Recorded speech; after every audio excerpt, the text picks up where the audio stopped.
Meus cumprimentos. Uma questão que chamou minha atenção nos últimos dias foi a utilização por algumas pessoas que foram acusadas da prática de racismo, da expressão ou da teoria do racismo estrutural. Uma questão que se torna relevante, evidentemente, para o direito é o racismo. E uma discussão que vale a pena a gente traçar, já que nós vamos falar de racismo estrutural, causa supralegal e inexigibilidade de conduta diversa, é importante que a gente trate, então, essa questão, se o racismo é conjuntural ou estrutural no Brasil, porque é a base da discussão posterior. Eu não vou aprofundar nisso, tem filósofos, tem o canal do professor Giraldelli que falou sobre isso agora recentemente, falou muito bem, sobre a ótica da filosofia. Eu vou falar mais aqui sobre a ótica do direito penal, embora não seja especialista, mas vou falar porque é uma questão que me chamou muito a atenção. E nós temos que compreender o significado de estrutura, do que é estrutural. Porque estrutural é aquilo que está no cerne do objeto, ou na essência da coisa, do ser, sendo que a sua extração desconfigura a ponto de o objeto, a coisa, ou ser, não ser mais ela mesma. Ou seja, estrutura é a disposição e ordem dos elementos que compõem um corpo, seja ele concreto ou abstrato. Essa quebra esse próprio corpo, esse próprio conjunto, seja ele, como já disse, concreto ou abstrato. Conjuntura, por sua vez, é a combinação ou ocorrência de acontecimentos ou eventos em um dado momento, circunstância e situação. E o que é esse termo supralegal que nós usamos no direito? É um adjetivo que designa o que está hierarquicamente acima da lei, o que ocupa uma posição superior em relação à legislação. Entre as cláusulas supralegais em direito penal encontra-se essa questão da inexigibilidade de conduta diversa. Este instituto em direito penal existe porque, em face da impossibilidade do legislador prever todas as causas excludentes da culpabilidade, você sabe, né, que o crime é o fato típico, jurídico e culpável. Se faltando esses três elementos, o crime não se configura, embora possa existir um ou outro dos elementos isoladamente. Mas a culpabilidade é uma das cláusulas de sua exclusão, né, além do que a gente sabe, legítima defesa, exercício regular do direito, estado de necessidade, estrito cumprimento do dever legal. Nós temos a inexigibilidade da conduta diversa.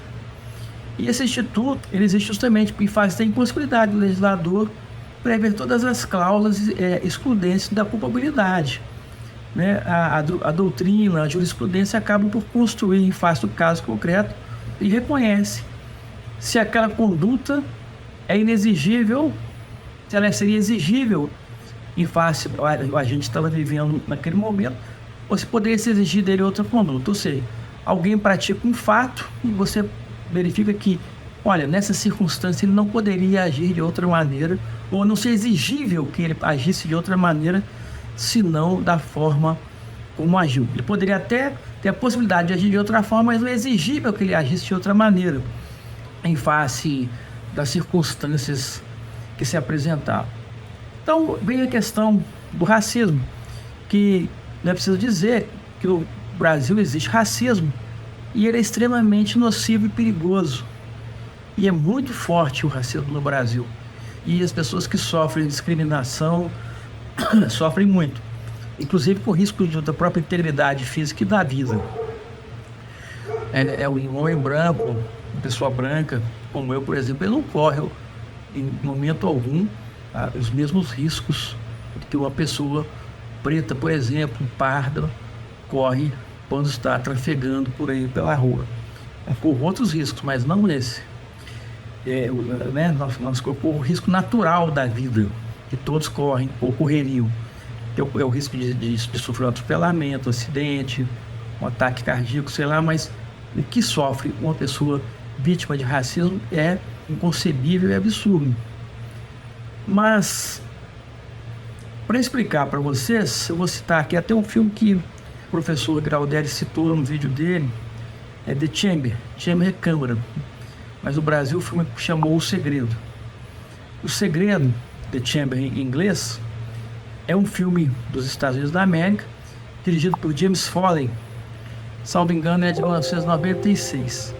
Esse filme é com Chris O'Donnell e Gene Hackman e conta a história de um jovem advogado que tem a ingrata missão de livrar da câmara de gás um velho membro da Ku Klux Klan. Ele tinha matado 2 crianças, filhas de um advogado judeu, que era ativista de direitos humanos, e ele ia matar esse advogado e, por engano, explodiu o escritório dele e as crianças estavam lá, elas acabaram morrendo.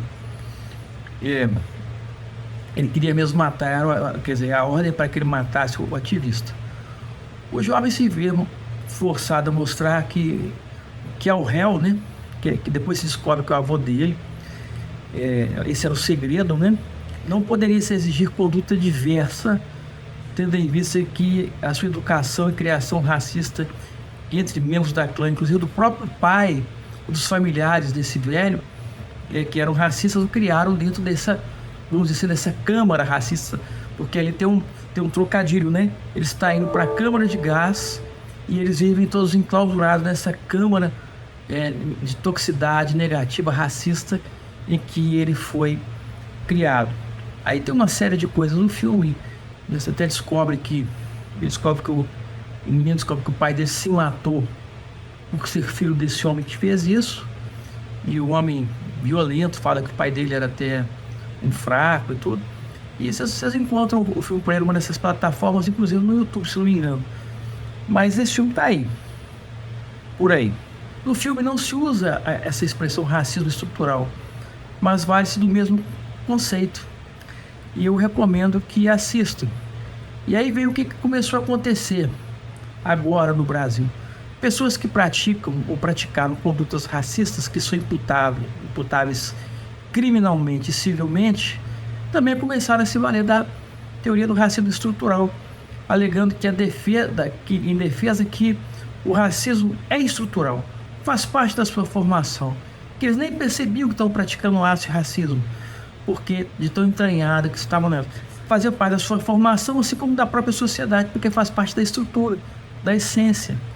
E obviamente, o próximo passo deles, se estiverem em juízo, é dizer: nós não podemos responder penalmente porque não se pode exigir de nós uma conduta diversa. Eu estou percebendo que a coisa está caminhando para esse lado, por isso que eu resolvi fazer esse vídeo, né? Um vídeo que, inclusive, aliás, uma conduta que me levou a fazer esse vídeo, que pode, inclusive, trazer até descrédito para o Instituto da Inexigibilidade da Conduta Diversa, que é importantíssimo para a estrutura da vida social, jurídica e do próprio direito penal.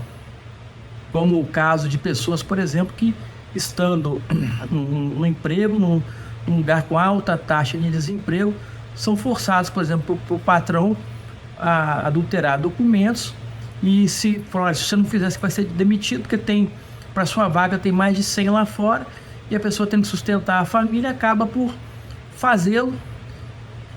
E alguns tribunais, casos similares a esse, entenderam que era um caso de inexigibilidade de conduta diversa. Não se poderia exigir que essa pessoa, dentro daquela circunstância de tão gravidade, com dificuldades financeiras, com a família descoberta, que ela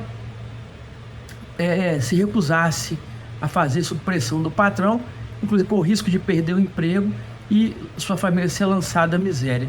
Então, ali se entendeu que era o caso de inexigibilidade de conduta diversa. Veja que é um instituto importante que não pode ser desmoralizado com alegações desse naipe. Porque a alegação, como ela está sendo feita por essas pessoas que são acusadas de praticar ato de racismo, ela traz uma contradição profunda. E por isso que essa questão de se alegar que o racismo no Brasil é estrutural, ela é perigosa e traz uma certa gravidade. Porque ela traz uma contradição profunda. Porque alega-se que o racismo é estrutural. Então, o racismo não é conjuntural. Se não é conjuntural, nós estaremos num país segregacionista.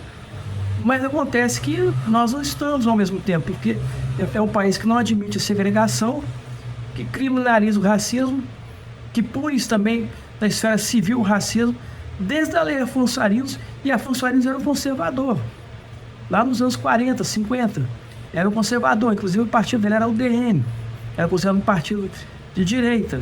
Eu não estou aqui para falar do ponto de vista político, para mostrar que nem mesmo, que isso não é uma pauta nem mesmo a ser levantado dentro da direita, não há como, nem da esquerda, nem nada, é uma pauta humanitária, é uma pauta suprapartidária. Então, a questão de que a ideia de estrutura diz respeito, nós temos que lembrar disso, que estrutura de respeito é o que é imutável, ou seja, que é imutável porque se mexer naquilo, dissolve-se e aquilo deixa de existir, como é. Todavia, a ideia de sociedade é da mutação. A sociedade vive em mutação, né? E o direito deve acompanhar essas mudanças. O judiciário deve olhar para a legislação, né, com os olhos das mudanças que a sociedade operou, não é? E graças a Deus a nossa sociedade repudia o racismo. É um marco e um avanço tanto social quanto legislativo e judicial. Por conseguinte, essa argumentação que se elabora, de início vem com uma certa sutileza, mas agora está se tornando escancarada, não pode nem ser acolhida em juízo.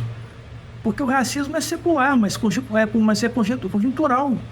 Pode se decidir uma conduta diversa do infame ataque racista que são praticados. Nós não podemos dar guarida a esse tipo de argumento, tá certo? Nós não podemos dar guarida a esse argumento. Embora nós tenhamos interpretações históricas dentro da hermenêutica, mas não para dizer que se deve permanecer com a ideia que se prevalecia há 100, 200, 300 anos atrás. Não é isso. O Instituto de Exigibilidade de Conduta Diversa não serve para isso, não é para isso. Então era isso que eu queria pontuar, porque realmente é uma coisa que me deixou preocupado, então eu resolvi fazer esse vídeo. Agradeço a atenção de todos, estou aberto a qualquer questionamento e desejo a todos, se estiver assistindo o vídeo, não sei se é de manhã, de tarde, de noite, um bom dia, uma boa tarde, boa noite e até a próxima vez. Um abraço a todos.